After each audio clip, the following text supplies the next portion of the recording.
आसिला एक नुआ बड़ खबर आउ 4 दिन जाए जारी रहिबो कालबैशाखी। तो चलंतु खबर उपर नजर पकेबा। आसंता 4 दिन पर्यंत राज्य में जारी रहिबो कालबैशाखी वर्षा। शुक्रवार पर 21 जिला को येलो वार्निंग जारी रही।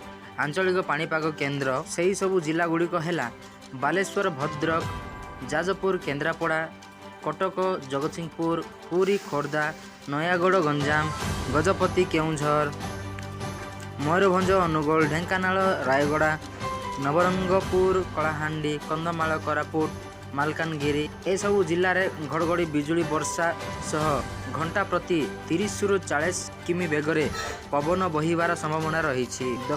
दक्षिण अभ्यंतरीण जिले में कालबैशाखी प्रभाव अधिक होगा संभावना रही। किछि स्थान में प्रबल वर्षा संभावना सह कुआपथर वर्षा होबार संभावना रही।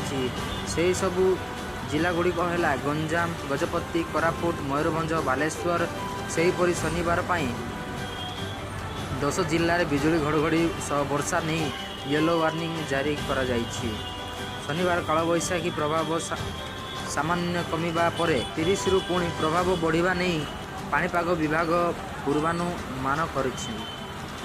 तो तेज नहीं ये जो प्रसंग होती तो आपण मैंने जहाँ भी आप मतामत जनवाई चाहते कमेंट करी आप जनाब।